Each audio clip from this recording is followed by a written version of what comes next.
Ahí está. Buen día, ¿cómo les va? ¿Cómo les fue las vacaciones? ¿Cómo los trataron? ¿Mm? ¿Trabajando? O sea que nada de vacaciones. Está bien. Yo igual.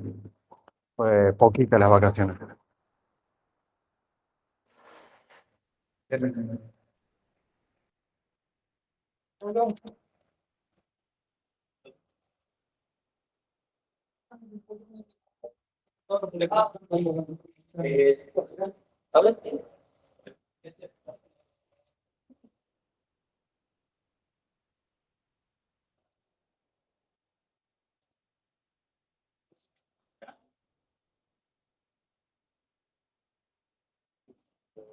Gracias.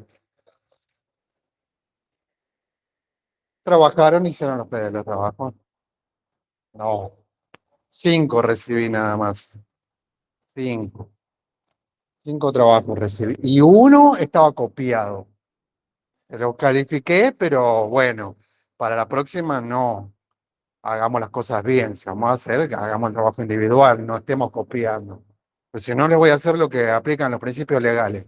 Primero en el tiempo, primero en el derecho. El primer trabajo que reciba es el que va a tener la calificación y el segundo va a tener que tener una devolución y lo van a tener que volver a hacer. ¿Sí? Seamos honestos. O sea, si nos copiamos, pierde la credibilidad, digamos, el trabajo, porque no hice el esfuerzo yo, lo hizo la otra persona y yo se lo robé. ¿Sí? O sea, el trabajo era fácil, así que no era tanto como para copiarlo, está todo en el apunte. O sea, no estaba tan difícil. Decía, "Oh, había que romperse la cabeza estudiando". Recibí 2 trabajos excelentes, 2 chicas Luján Brizuela y la otra chica Luján, no sé cuánto, no me acuerdo. Excelentes los trabajos, la verdad. Le pusieron ganas, le pusieron empeño, muy bien. Y bueno, los otros trabajos, hay uno que no corregí todavía y el otro trabajo, bueno, ya les digo, estaba copiado. Está bien, pero estaba copiado. No sabe cuál de los dos es el que hizo el trabajo, cuál de los dos se copió. Así que bueno, vamos a dejarlo ahí. Tienen una buena calificación porque el trabajo lo hicieron. Pero para la próxima, pongámosle gana y hagamos individual el trabajo. Cosa de que tenga su propia calificación y no robada, pues si no es una calificación compartida, serían 5 y 5 si es un 10. ¿Sí? Hoy vamos a tocar el tema de la bolilla número 3, clasificación de derecho público y privado, algo que ya habíamos visto. Eh, Ustedes saben lo que es la calificación de derecho público y privado. Habíamos visto que el derecho público es el que está bajo la potestad del Estado, donde todas las cuestiones legales las maneja, digamos, el Estado. Y el derecho privado es donde el Estado mismo trata con las personas como si fuera uno igual. O sea, estamos todos dentro del mismo marco, incluso el Estado. Eso sería el derecho privado. Nos toca hablar un poquito de derecho constitucional y hablar de las declaraciones. Declaraciones que figuran en la Constitución. O sea, saben que la Constitución está compuesta de derechos, declaraciones y garantías, o declaraciones, derechos y garantías. Eso está en el manual y está en la Constitución, así lo expresa. Tenemos que las declaraciones imprimen la orientación general del Estado argentino en cuanto a su política e ideología. Brinda alineamientos generales sobre las leyes que componen la Constitución. En el caso nuestro, esas ideas se representan en un sistema republicano, representativo y federal de gobierno. También están como declaraciones la apertura de la inmigración, el culto católico apostólico romano sostenido por el Estado. En líneas generales podemos decir que las declaraciones se definen como conocimiento formal por parte de los textos legales, constitucionales contemporáneos de los derechos humanos como derechos fundamentales. Habíamos hablado también de derechos humanos y demás. Todo lo que vamos a ver ahora es más o menos un repaso de lo que vimos, lo que se les pidió en el trabajo. O sea, yo estoy cumpliendo con la clase, pero la idea era adelantar un poquito de los temas en el trabajo, que ustedes ya vayan viéndolo, vayan interiorizándose con los puntos que vamos a tratar. De hecho, habiendo hecho el trabajo, ya esto ni siquiera tendría razón de ser porque está todo ahí. O sea, en los puntos que se les pidió en el trabajo están los temas que vamos a tratar. Hablamos de derechos. Los derechos son facultades que la Constitución le reconoce a los habitantes y que por lo tanto resultan exigibles en caso de desconocimiento. Eso significa que las personas pueden exigir que esos derechos les sean reconocidos especialmente cuando sean vulnerados. O sea, si alguien intenta pasar por encima de sus derechos, que ustedes ya lo conocen, que son derechos inalienables, ustedes conociendo lo que dice la Constitución, pueden hacerlos valer, pueden imponer sus derechos y hacer que pesen, que sean tenidos en cuenta y hacerlos valer. La Constitución hace mención a los derechos especialmente en los artículos del 14 al 20, donde enumera los derechos principales. Aparte de los mencionados, en la Constitución existen otros derechos que nacen del gobierno y la ciudadanía popular. O sea, conocemos que existen los derechos de la Constitución, más los derechos que enmarca el Código Civil y Comercial, hay derechos por todos lados, derechos eh, marítimos, derechos de tránsito, hay derechos por todos lados. Esos derechos, aunque no están marcados en la Constitución, existen y deben ser tenidos en cuenta y deben ser respetados. En la reforma de la Constitución de 1994 se incorporan nuevos derechos y garantías en los artículos del 36 al 43. Se los conoce como derechos de tercera o cuarta generación. Las garantías son instrumentos que la Constitución pone a disposición de las personas cuando no pueden ejecutar uno de esos derechos que estén reconocidos en los antes mencionados. Significa que la garantía es que se va a cumplir con los derechos como corresponde, porque la Constitución lo respalda. Nadie está por encima de la Constitución. Por lo tanto, si la Constitución dice que tengo libertad de acción en determinadas circunstancias, nadie puede quitarme esa libertad. A no ser que exista un decreto presidencial que por X motivo nos diga que, por ejemplo, no podemos transitar o no podemos movernos con libertad, como fue en el caso de la pandemia. ¿Se acuerdan que nos obligaron a todos a encerrarnos? Cuando la Constitución dice que uno tiene libertad para transitar libremente. Es derecho constitucional libre tránsito. Y el decreto presidencial nos indicó que por un bien mayor, debíamos guardar en cuarentena aislamiento. O sea, todos en la casa, nadie transitar hasta determinadas horas, no teníamos libertad de acción, estaba todo limitado. Eso solamente se hace con un decreto de emergencia, digamos, ¿no? No sé, el presidente no puede determinar qué podemos o no podemos hacer si la Constitución lo respalda, a no ser que esté respaldado, como en este caso, con un caso de emergencia.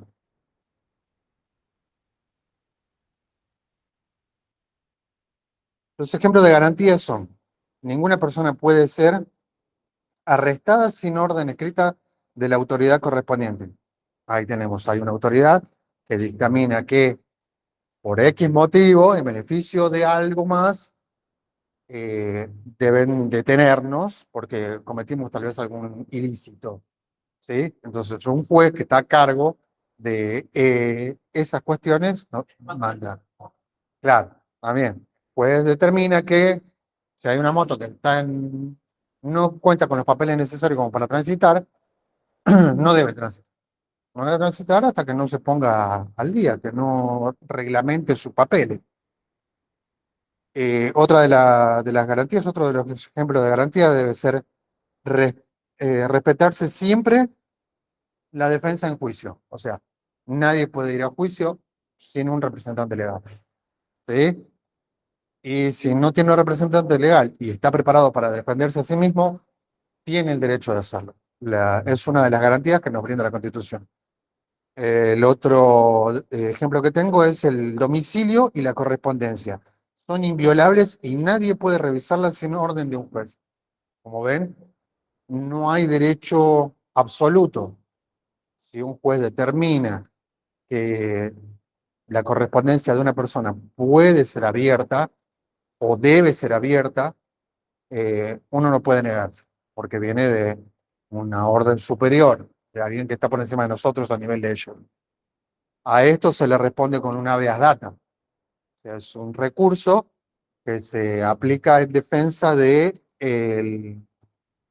la privacidad del contenido de esto, de lo que sería eh, la correspondencia, los mensajes, el teléfono.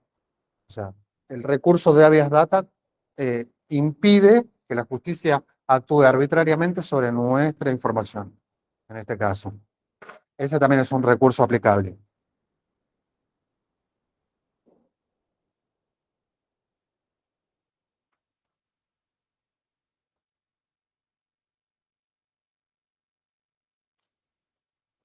En el trabajo habíamos hecho mención de lo que sería el Estado de Derecho.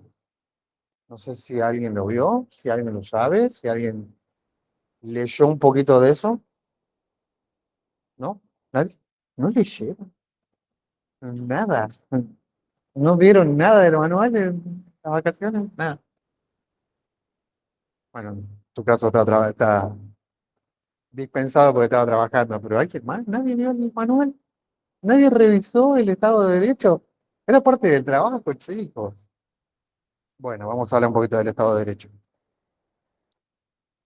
La definición de Estado de Derecho es una forma de organización del Estado que se caracteriza por la igualdad de todos los ciudadanos entre la ley, ante la ley, incluidos a los que ejercen el poder para eliminar las arbitrariedades. O sea, eh, se impone el Estado de Derecho para que quienes ejercen el poder, en este caso los gobernantes, no pasen por encima de los derechos de las personas. Ese es en realidad el Estado de Derecho. Las personas tienen sus derechos y nadie, ningún gobernante que ostente poder puede pasar por encima de sus derechos.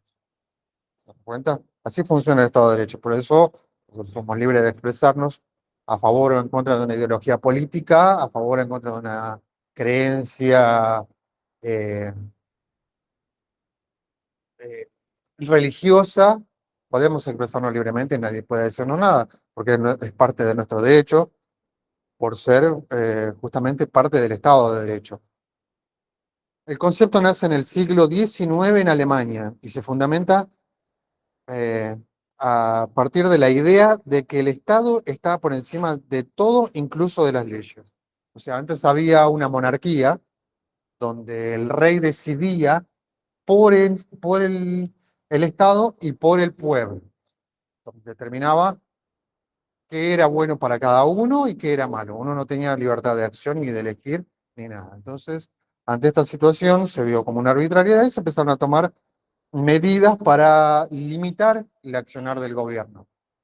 Entonces, nacen las leyes y nace el Estado de Derecho que nos brinda la democracia, la libertad de poder hacer, de poder actuar sin la arbitrariedad del Estado por encima de nosotros. Con el paso del tiempo y la aparición de las democracias occidentales, el Estado de Derecho tomó valores y principios como garantías, derechos políticos y libertades, la democracia, el sistema de gobierno, la imparcialidad de la justicia y demás. O sea, justicia debe ser imparcial. Antes la justicia la daba la monarquía. El rey decía, era el juez y el que condenaba. O sea, uno tenía un problema, iba y se presentaba ante el rey, le planteaba el problema y el rey determinaba de acuerdo a su criterio, de acuerdo a lo que él entendía que estaba bien o mal, en favor de uno o de otra persona que se presentara en ese caso, en ese litigio. No había una imparcialidad. Por ejemplo, si yo le caía bien al rey, que tenía un problema con fulanito, el rey iba a interceder en mi favor, no en el de fulanito, aunque fulanito tuviera la razón, no le iba a importar. Eso se delimitó con la democracia, con el Estado de Derecho. Se le quitó ese poder y se crearon tres poderes diferentes.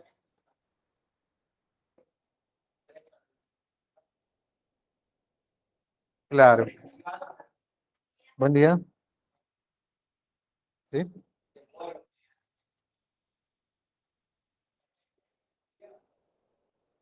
Claro, bueno, el pueblo empezó a tomar parte después.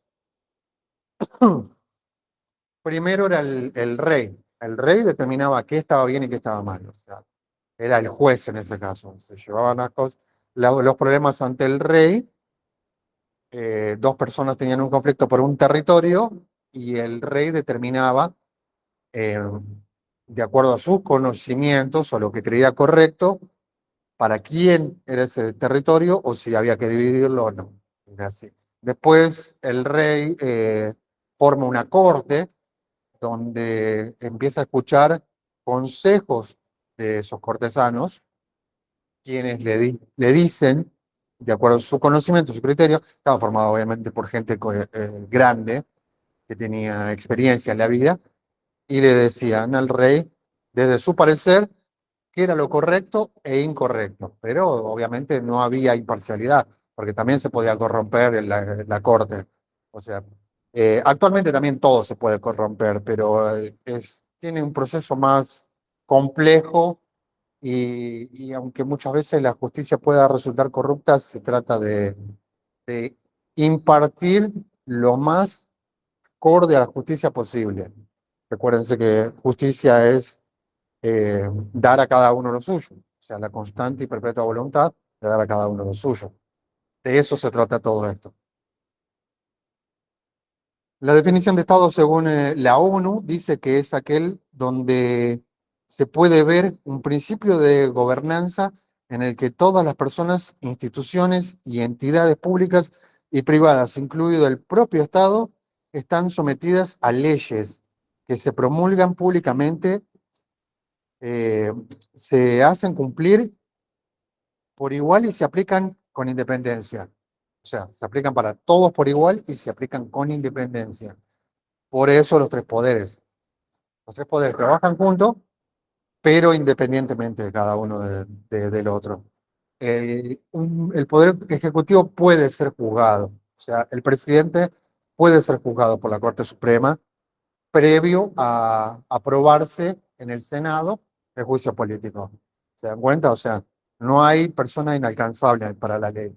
Son todos juzgables, todos pueden ser sometidos. Pero la ley también puede ser sometida. Por eso los jueces pueden ser removidos de su cargo. No son intocables. No es que ellos están puestos a perpetuidad y no hay nadie por encima de ellos.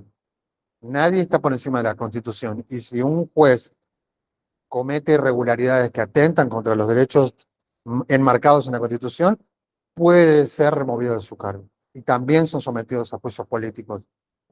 Estamos todos bajo la misma ley, que es la Constitución. No hay persona inalcanzable. Las características del Estado de Derecho son,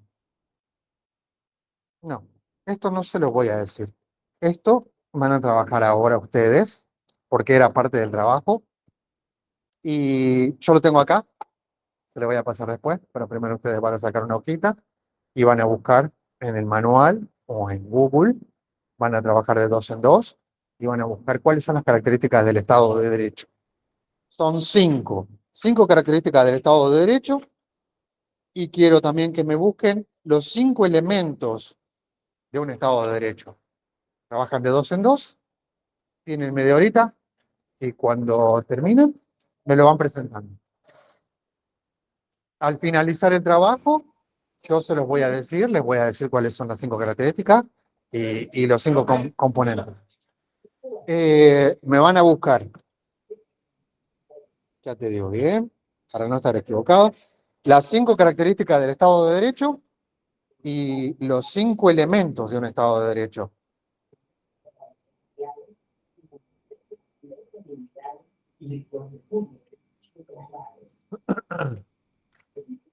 Yo lo tengo acá, así que después lo vamos a revisar. Media horita tienen, lo buscan, lo trabajan. ¿Me va a quedar libre, alumna?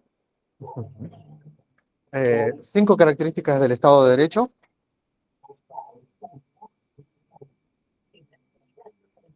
y los 5 elementos del Estado de Derecho.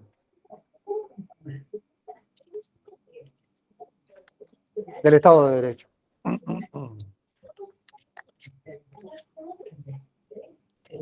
Eh, sí, Jennifer,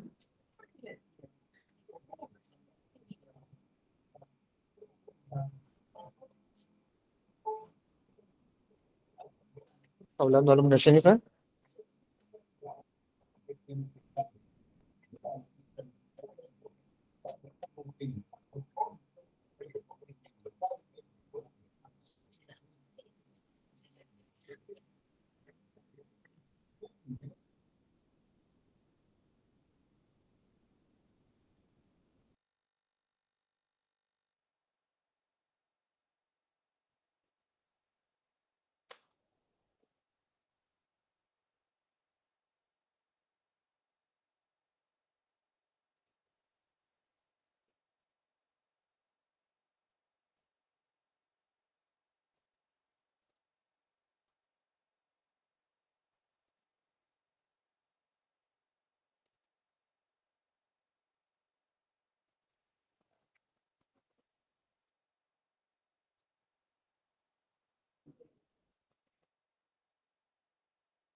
Profe, disculpe, ¿me puede repetir la primera opción?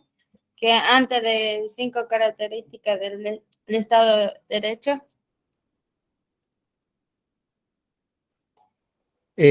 Alumna Jennifer, ¿me está hablando? Sí, la Mili. Bien, está bien. La primera es las 5 características del Estado de Derecho Sí. y la segunda es los 5 elementos de un Estado de Derecho. Ah, gracias. Bien.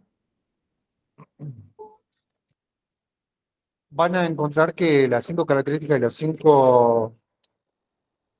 cinco elementos tienen en común uno o dos ítems.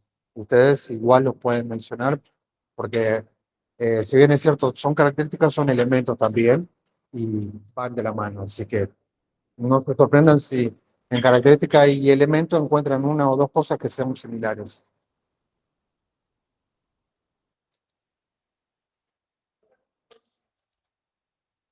¿Cuáles son las 5 características del Estado de Derecho y cuáles son los 5 elementos del Estado de Derecho?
Buen día, profe. Ya terminé, se lo paso por privado.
Vamos a ver cómo le fue. ¿Quién se anima a leer alguno? Alguno de los que haya hecho. Vamos a comparar trabajos. ¿Quién se anima a leer las 5 características? Necesito a alguien que se anime, que diga, yo voy al frente, vamos. Chicas, ¿sí? A ver.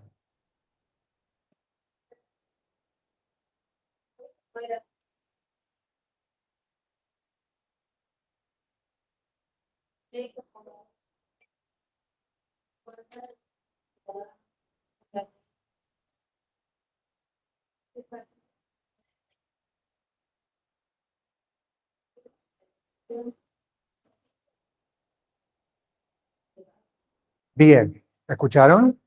¿Estamos de acuerdo? ¿Todos tienen lo mismo? ¿En casa todos tienen lo mismo? No escucho ninguno en la casa, Hola, pero bueno. profe, No se disculpe. escucha nada. ¿Sí? A ver. ¿Ahí me escucha?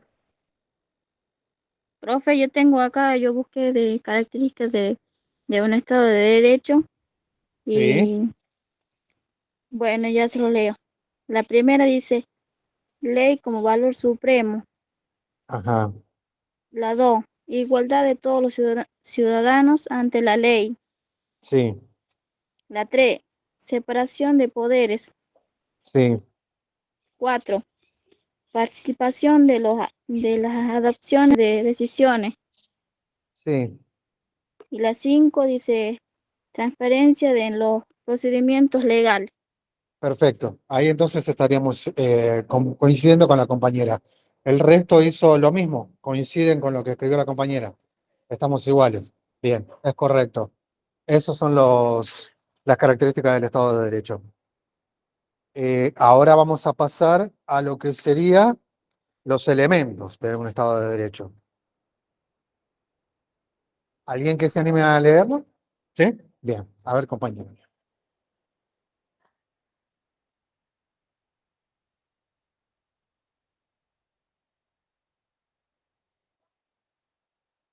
Perfecto. ¿En casa cómo estamos? ¿Con los elementos de un Estado de Derecho? ¿Alguien que se anime a leer, que lo haya terminado? Profe, yo puse separación de poder, Sí, principio de legalidad, principio de sí, garantía de los derechos fundamentales, sí. seguridad jurídica y Ajá. protección a la confianza. Bien, pero el primero es, como dijo la compañera, Constitución escrita. Ese tendría que resaltarlo porque sí o sí es el pilar fundamental de lo que sería un Estado de Derecho. La Constitución escrita. Constitución escrita. Perfecto, profe. Exactamente, así es. Por el resto está todo correcto. En casa copiaron todos igual, hicieron todo lo mismo. Los demás, Yo, profe, tengo lo mismo de lo que leí mi compañero recién. bien, perfecto. Me copiaste Jennifer, entonces. Celeste, no se estén copiando. Jennifer, No, Celeste, ya los tenía escritos, pero estaba esperando que alguien lea, porque ya había leído la primera, entonces. bien, muy bien, muy bien. Así es, esos son los elementos de un Estado. Coincidimos con la compañera acá, que había puesto lo mismo. Entiendo que no pueden escucharlo porque el micrófono no tiene la cobertura suficiente para que puedan escuchar a la compañera, pero era lo mismo. Bueno, entonces, eso era parte del trabajo práctico. Me imagino que las personas que no están y que lo hicieron, sí saben que estaba y era uno de los ítems que figuraba en el trabajo práctico. Entonces tenemos que los elementos de un Estado de Derecho son la Constitución escrita, la separación de poderes, el principio de legalidad, principio de garantía de derechos fundamentales, la seguridad jurídica y protección de la confianza. ¿Sí? ¿Está bien? Bien. En la clase que viene vamos a desarrollar los elementos. ¿Por qué necesitamos desarrollar los elementos? Lo que sería la Constitución escrita, separación de poder y todo lo demás, porque eso ya se adjunta más a lo que ustedes van a hacer. Vamos a tratar más bien, más de cerca lo que sería la actuación policial en el Estado de Derecho. ¿Sí? Eso lo vamos a ver en la clase que viene. Así que está bien que lo tengan, ya saben cuáles son los 5 elementos de un Estado de Derecho. Fuera de los principios, yo necesito que ustedes aprendan bien los 5 elementos porque eso lo vamos a desarrollar. Sabemos que la Constitución escrita es justamente lo que tenemos nosotros, eh, lo presentado por los constituyentes inicialmente después de la Declaración de Independencia. Luego de rebotarse unas cuantas constituciones, se crea una constitución única donde eh, aparecen los primeros derechos y garantías de las personas. ¿Sí? Es necesario que eso esté escrito para que todos tengan acceso a esa información y para que quede plasmado en todo el país, en todo el territorio argentino. O sea, en todo el territorio argentino, y cada uno de los países tiene su propia constitución, porque es parte de lo que es la democracia y de lo que es un Estado de Derecho. La constitución tiene que estar escrita y tiene que estar al alcance de todos. Todos tienen que tener acceso a la constitución.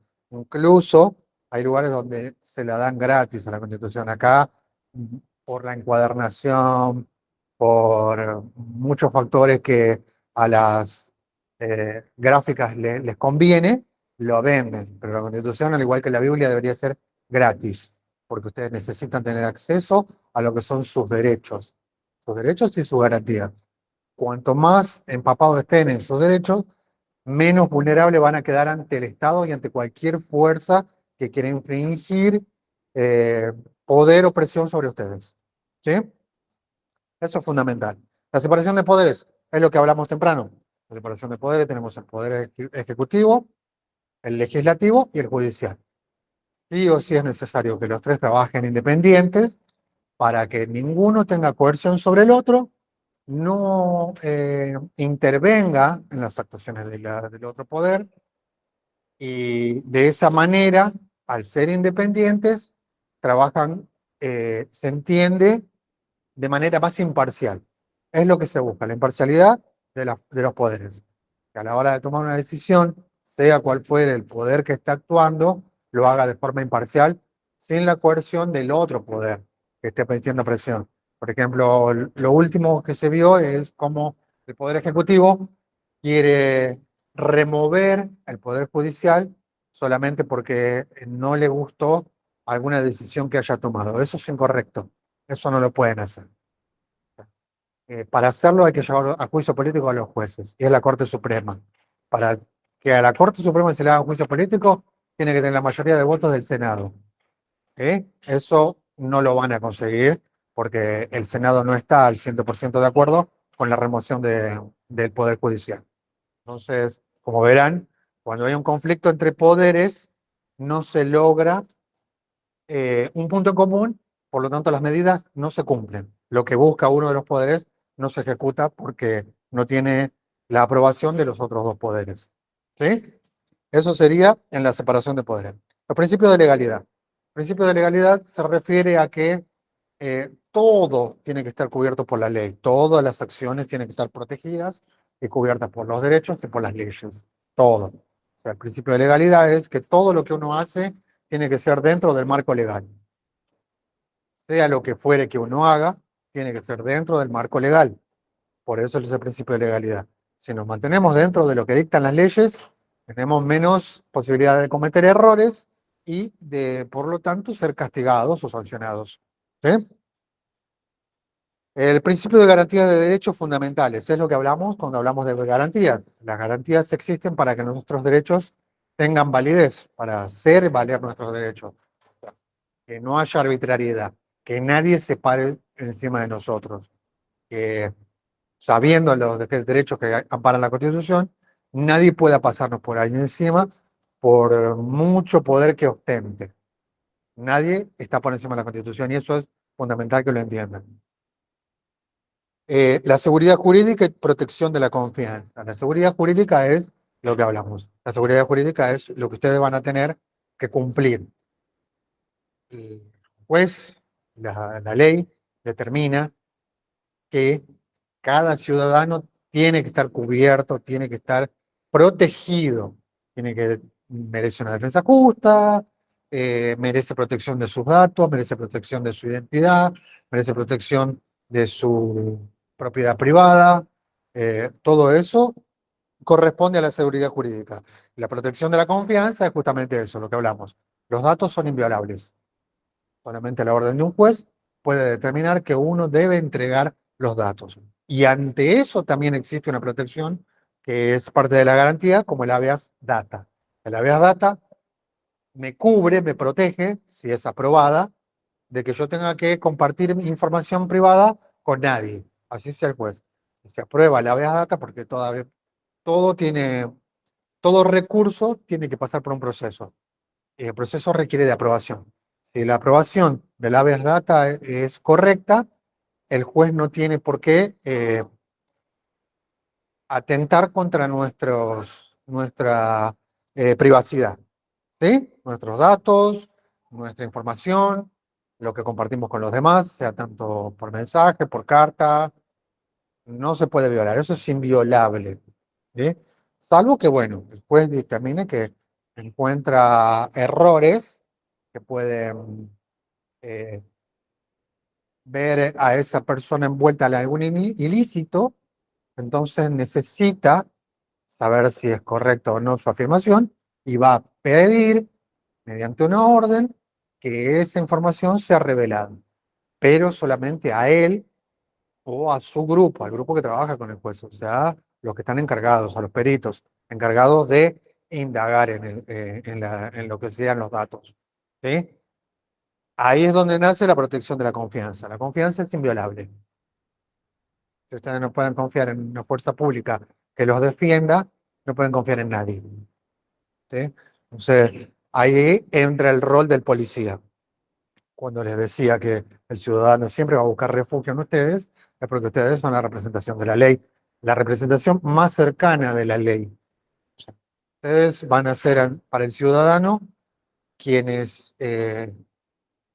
representan el orden, la confianza, la seguridad, el ciudadano busca refugio en el policía automáticamente. Sabe que tiene un problema, hasta para averiguar una calle va a buscar policía, porque entiende que es la forma más segura, entiende que esa persona está a disposición del bien público, el resguardo del bien público, ¿sí?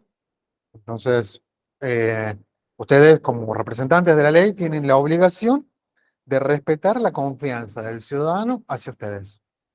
Y obviamente, no se olviden que ustedes representan a alguien más, que es la fuerza pública que viene de arriba, o sea, el Poder Judicial, el Poder Ejecutivo, el Poder Legislativo.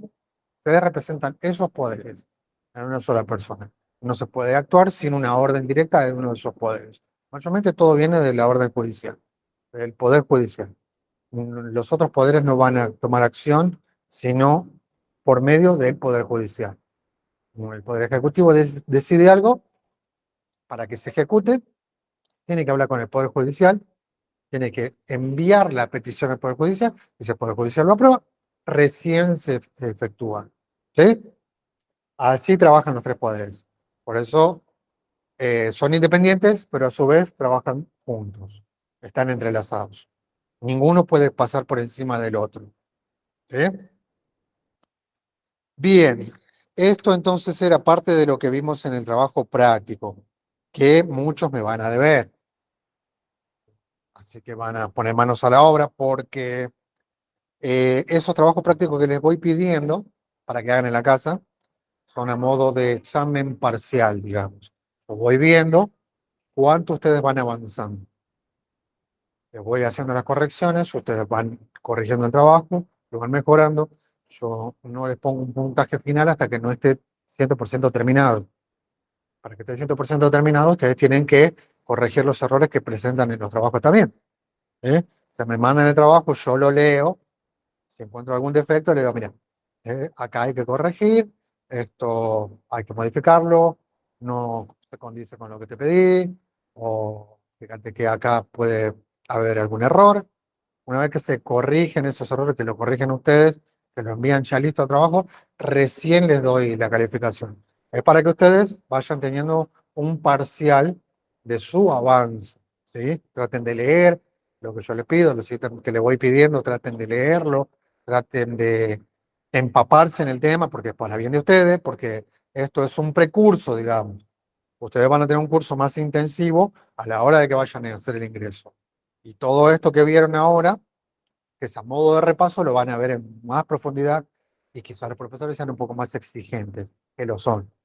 Entonces, si le ponen ganas ahora, que es suave, que aparte ustedes están pagando para aprender todo esto que nosotros les estamos enseñando, por lo tanto tienen que ponerle ganas porque es su plata, o sea, tienen que hacerla valer. Le ponen ganas a esto, va a ser más fácil a la hora del curso en general.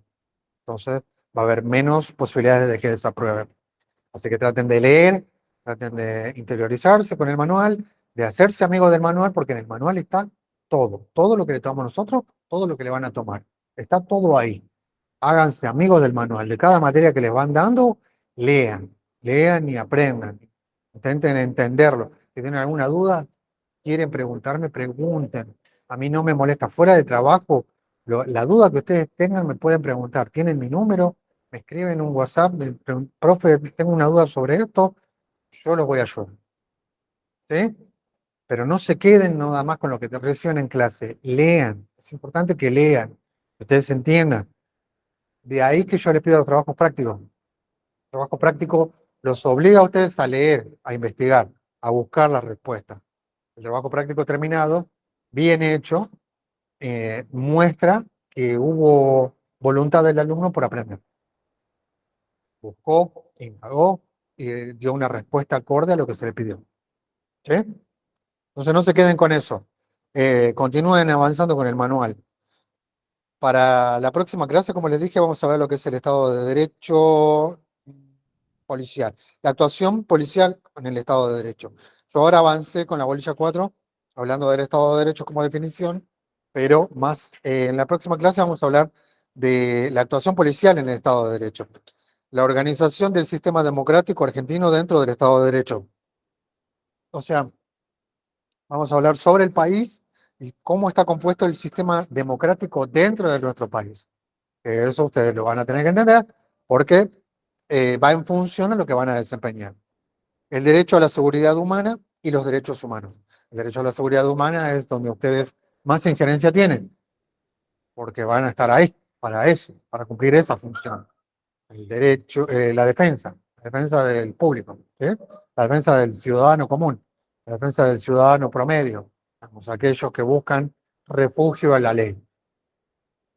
Y vamos a ver si vemos un poco de la dignidad y el derecho de las personas, la función policial en relación a la protección de la dignidad humana, que también todo esto yo se los fui adelantando en el trabajo práctico. O sea, el trabajo práctico fue a modo de repaso para que vayamos viendo y adelantando un poco lo que vamos a ir tratando en detalle en las clases. En las clases que vienen tal vez sean un poquito más tediosas, porque tal vez les voy a explicar un poquito más en función de lo que ustedes van a hacer, lo que acabamos de mencionar, sobre todo los derechos humanos y la dignidad. Vamos a tener un práctico para que les sea un poco más recreativo, ¿sí? Pero vamos a ser un poco más puntuales. Necesitamos entender eh, la función del policía en relación a los derechos humanos, en relación a la dignidad, cómo convive el policía con el ciudadano promedio, el ciudadano común, cómo es el día a día, siempre ajustado a lo que corresponde a derechos, ¿no?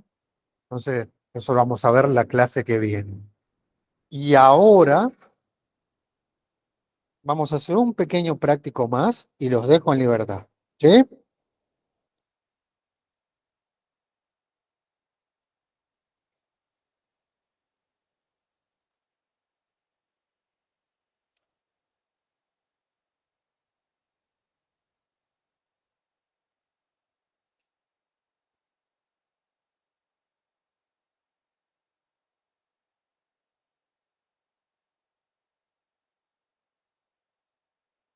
Tenemos que las características del Estado de Derecho son la ley como valor supremo, la igualdad de todos los ciudadanos ante la ley, la separación de poderes, la participación en la adopción de decisiones y la transparencia en los procedimientos legales.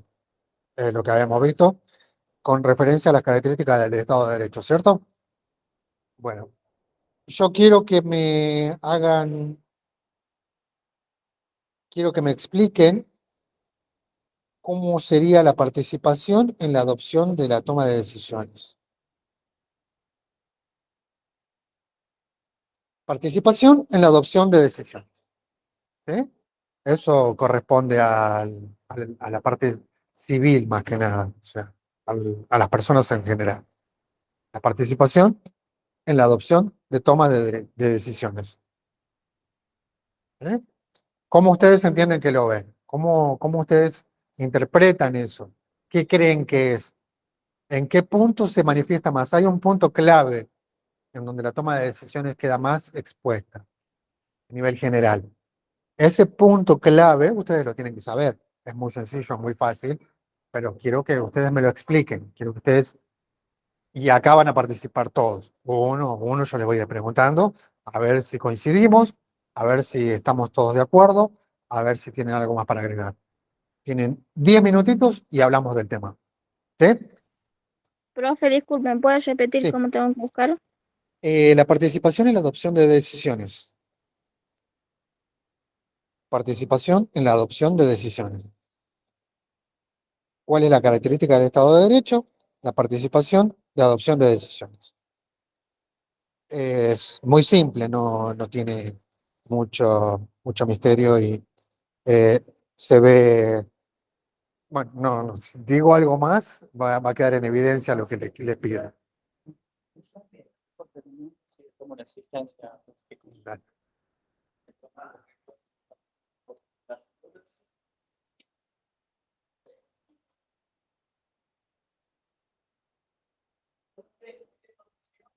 Adopción.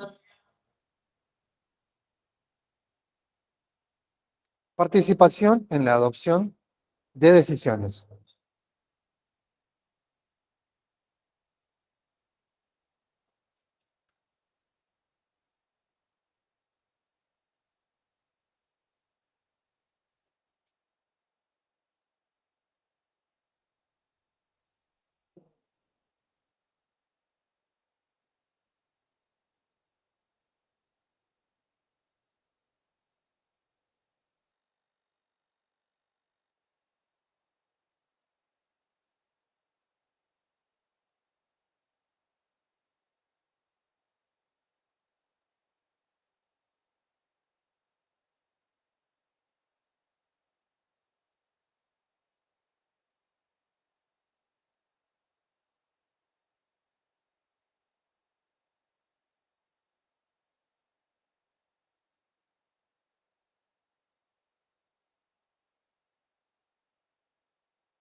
Profe, yo encontré algo, no sé si estará correcto.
Bien, ¿estamos?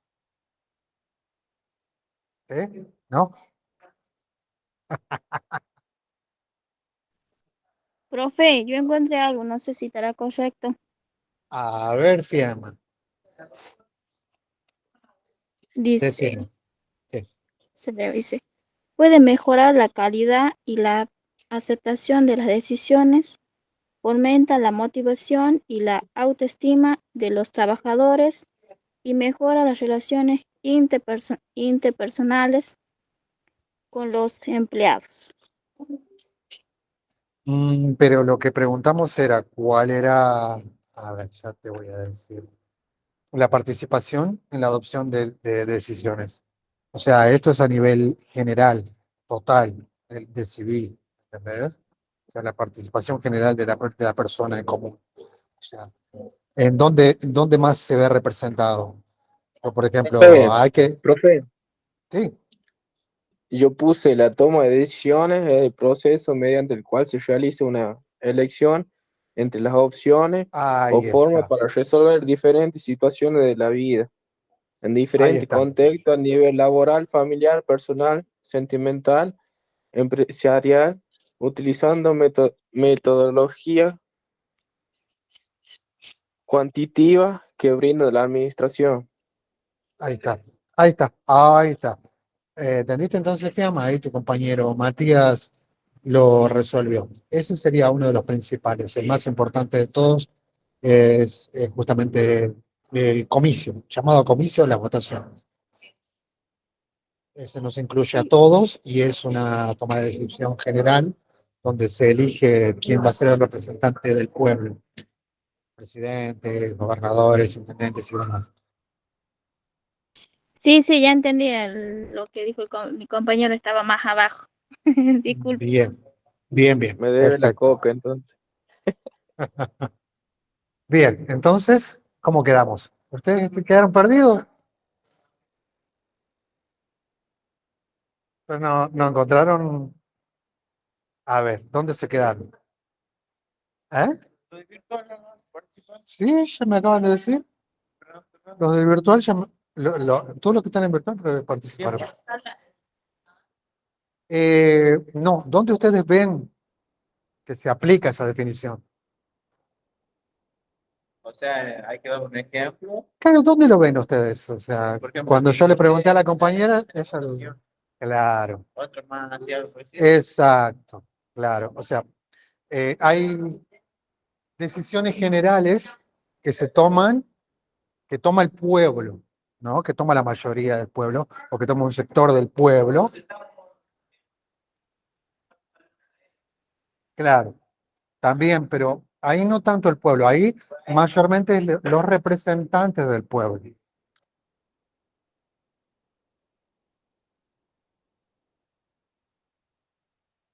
Exactamente, esta es la definición correcta. Así es. Sí, sí, esa es la definición. ¿Eh? Están pensando en la chaya, por eso no están haciendo el ejemplo.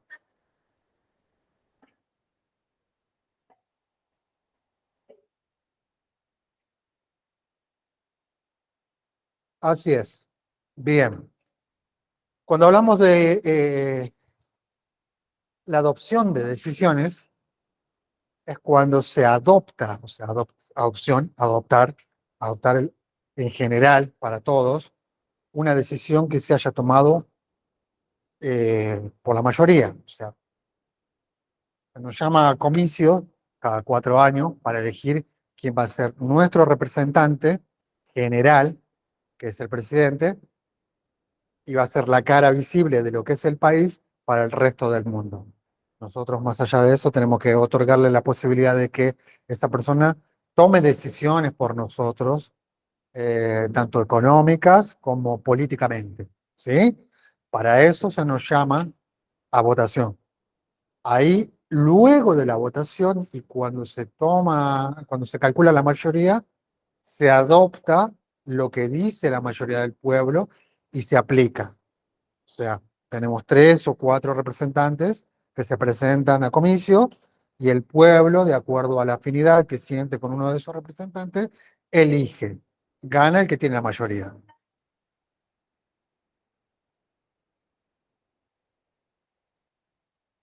Claro, pero nosotros tenemos que, en este caso, no podemos ahondar en ese tema porque estaríamos saliéndonos de lo que nos compete, que estamos hablando de lo que en teoría debería ser. En teoría debería ser de esta manera. Es lo que dice la ley. En la adopción de una medida, el pueblo participa en su mayoría para que así sea, ¿cierto? Ahora, cuando el pueblo no tiene, para cada medida que se toma, el pueblo no puede estar yendo a votar. Para eso están nuestros representantes. Nuestros representantes son los senadores, diputados, concejales y demás. ¿No es cierto? Ahí es donde entra lo que decíamos sobre las leyes. Si vamos a aplicar una ley, primero tiene que llamarse a los representantes del pueblo, que son los que van a tomar mediante la mayoría de votos la decisión de aplicar o no esa ley que se está poniendo en tela de juicio. ¿Sí? En Corea del Sur. Lo que pasa es que ese es un estado diferente, no hay democracia. Ahí estamos hablando de una tiranía. Es una palabra cruda, pero así es como se aplica allá. Ellos tienen la potestad de una sola persona y decide por el pueblo y punto. El pueblo no va a votar, no elige democráticamente su representante. Hay una sola persona que se hace cargo de lo que y determina por el país y nada más. Y el país tiene que hacer lo que dice esa persona. No tiene derecho a reclamo, no tiene derecho a queja, no tiene todos los derechos con los que contamos acá, no los tienen. Porque no están en democracia, no viven en democracia. Lo mismo pasa en Cuba y lo mismo está pasando ahora en Venezuela con Maduro. O sea, son personas que están sometidas a la voluntad de una sola persona, de una tiranía, ¿sí? Porque esa persona les impone las condiciones de vida que él entiende que el pueblo merece. Y yo creo que nadie merece vivir en la pobreza. Y ellos entienden que las personas de su pueblo merecen vivir en la pobreza y ellos gozar de las riquezas del capitalismo en otro lugar. O sea, dejando su pueblo en ruinas, ¿no? Porque hace cuántos años Venezuela está cada vez más abajo en la escala económica. Y Argentina viene apuntando a lo mismo. Lo que pasa es que, bueno, tenemos la posibilidad de elegir ahora nuevamente y ver, hacer las cosas bien, elegir mejor. De nosotros depende elegir mejor. Obviamente, no sé si en este momento exista un candidato correcto o que uno pueda encargarle la salvación del país, decirle, bueno, sí, en tus manos veo que vamos a tener un mejor futuro, porque tenemos una economía bastante rota también, un país bastante roto. No es insalvable, pero lleva un tiempo y la gente no quiere esperar ese tiempo. O sea, para que una economía se restablezca tiene que pasar 5 años a 10. ¿Sí? Y nosotros tenemos un presidente por 4 años. O sea, puede iniciar un trabajo, pero nunca lo va a terminar si no lo reelegimos y no confiamos en que va a llevarnos a buen puerto. En este caso, no confío con que el representante actual nos vaya a llevar a buen puerto, así que yo en mi caso no lo reelegiría.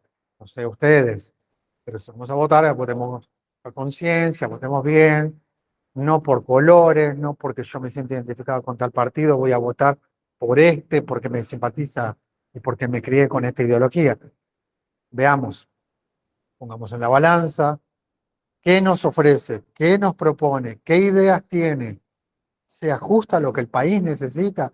No pensemos en uno, porque mayormente nosotros cometemos el error de pensar en uno, que sí, que este me va a dar el plan, que este me va a acomodar acá para que yo trabaje o trabaje y cobre mi platita por mes, que este me ofrece esto, que este me ofrece esto otro, pero eso es a mí. O sea, puede o no después cumplirlo, porque la mayoría se olvida cuando suena al poder. Tenemos que ver el beneficio de los jubilados, de los maestros, de los niños, la educación.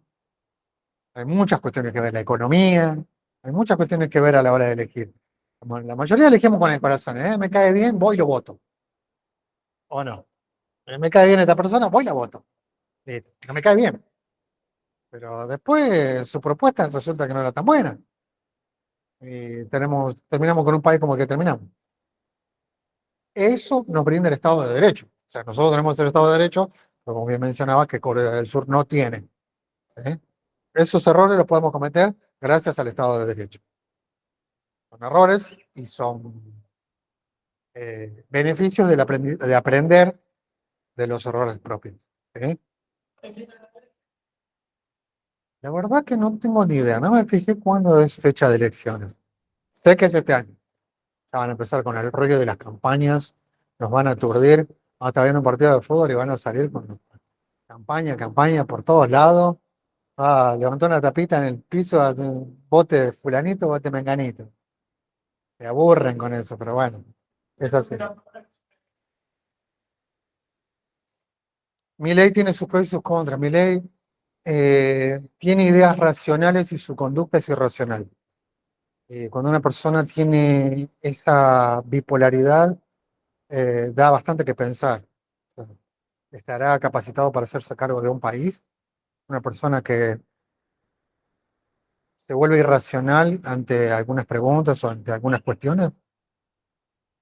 Un país tiene 44 millones de personas, 45 millones de personas en este momento, y vamos a darle el poder a una persona que no parece ser racional. O sea, no sé si juzgarlo tanto por ese lado. Las ideas de Milei me agradan bastante, pero me da que pensar su conducta.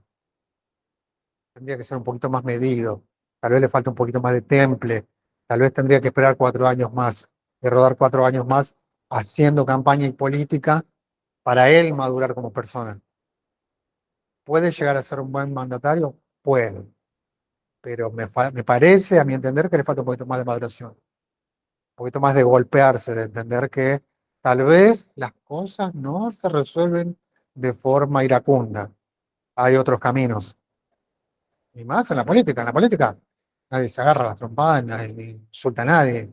No es el camino. La política justamente representa la diplomacia, lo que nos permite entendernos entre nosotros sin recurrir a la violencia. ¿Eh? Cuando hacen debates entre los candidatos, se dicen de todo, pero no recaen en insultos, y mucho menos en la agresión física, porque ahí se pierde la diplomacia. Y nadie quiere un representante violento, porque si el representante que uno elige es violento, ¿qué puede esperar que nos dé? Violencia. Yo le daría la oportunidad, pero no sé si ahora, no sé si estará preparado ahora, no sé si estará listo ahora para hacerse cargo del país. Yo creo que puede, sí, pero capaz que le falta un poquito más de maduración. Trabajar más en él, trabajar más en su templanza, trabajar más en su condición de político, de cómo se va a llevar con las personas, con los medios, con sus compañeros, con sus opositores, todo eso hay que saberlo manejar. Y si tenemos una mecha muy corta, que vamos a reventar por cualquier cosa que nos digan, no sé si estamos tan por el buen camino de ser buen político. Es para analizar. Yo no tengo bandera política, la verdad. Analizo la política desde otra posición y, y entiendo que todo lo que la política toca lo ensucia. No soy muy afín a la política. Mi carrera me obliga a ir por la política porque el abogado es el primero. Al primero que le enseñan todo lo concerniente a la política es el abogado. Sí o sí, nosotros tenemos que saberlo todo. Y lo sé, pero no es que me guste. No me gusta porque las personas que tocan la política al final terminan ensuciándose. Y se pierde la objetividad, se pierde lo que uno es, se pierde la esencia del ser. Uno tarde o temprano se corrompe. Eso es lo que no me gusta de la política. La política es una materia linda, es algo que se puede aprender, que puede ayudarnos mucho a crecer, a conocer, nos abre muchas puertas. Pero como personas dejamos de ser lo que éramos. Al final nos manchan. Bueno, chicos, voy a llamar al profe Pablo para que les tome asistencia. Pablo, ¿toma asistencia? Y bueno, no se olviden leer, no se olviden lo que les encargué, de leer, de repasar el manual, de ver lo que hablamos y lo que vamos a hablar. Ya saben lo que vamos a hablar, se los dije. Repasen, lean, para que la próxima clase, si van a tener preguntas, me las puedan hacer y yo les pueda responder. ¿Sí? Lean el manual. ¿Esto más a los chicos de la virtualidad? ¿A los chicos del virtual? Sí, yo lo anoté. Ah, Profe, disculpe, ¿qué hay que leer? bien, bien. El manual, Matías, hay que leer el manual porque vamos a hablar de Ya temas lo que sé de que están en el memoria. manual. ¿Cómo? Ya lo sé de memoria el manual, Diego. Ah, genial. Entonces me vas a ayudar a dar la próxima clase. No hay problema, no hay problema. Listo. Dale, confío en vos entonces. Bueno, chicos, los de la virtualidad, si se quieren retirar, ya están en libertad de retirarse. El profe Pablo está tomando asistencia, ya los anotó a todos. Nos vemos en la próxima clase. Espero que estudien, que repasen el manual. Los que no lo hicieron, como Matías, háganlo. Copien a Matías y estudien mucho, que es para beneficio de ustedes. Que tengan un buen fin de y nos estamos viendo la próxima. Chao, Nos vemos, profe. profe, hay que leer. Chao, chao, chao, chao. Buen fin de. Chao, profe. Chao, Fian.